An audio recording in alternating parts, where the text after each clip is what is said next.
You said to me, "You hate this country. You are the enemy within, vermin, a domestic terrorist. The greatness of my country is beyond price. Anything is good that contributes to this greatness. We are the patriots, and we are making America great again." And I said, "I cannot believe in this brand of greatness that comes at such a price, at the cost of our ideals, of reason itself, our very humanity.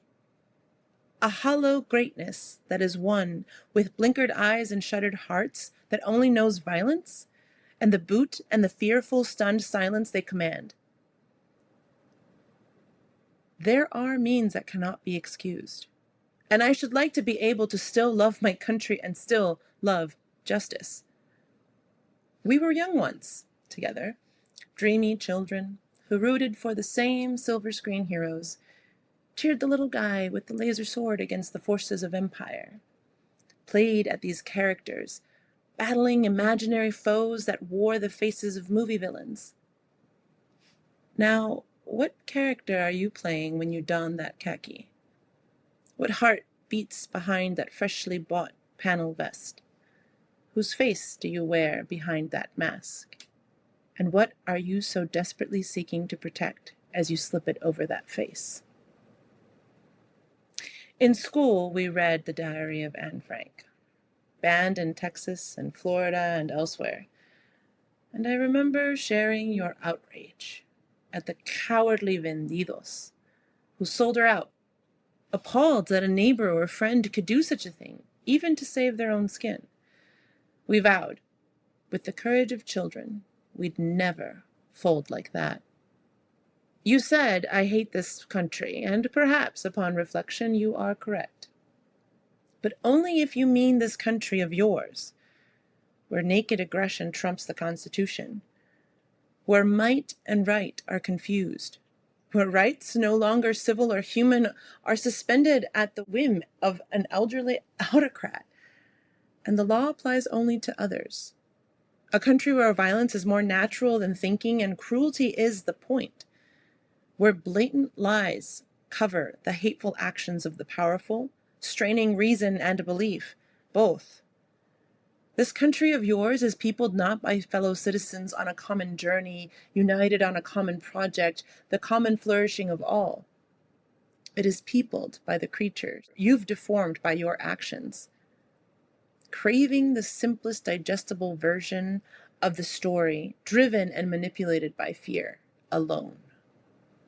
No, yours is not a country, but a terrifying and terrorized fortress of cold and ignorant stone. Perhaps I prefer my country, the complicated, diverse republic of many, of spontaneity, courage, creativity, braver than the bullying impulse blindly lurching its way to significance by proving fealty to failure, bigger than the oblivion of thoughtlessness, big enough in heart and mind to inspire and accept and nurture many worlds. I would like to live in such a republic. There are many of us who still believe and struggle and work for such a place. There are many of us who strive together to be more than our fear and anxiety, who are assembling networks of care to look after one another. We intend to outlive your destructive structures, habits, ignorance, violence, and the fear that you are sowing. And we mean more than just outlasting or surviving these.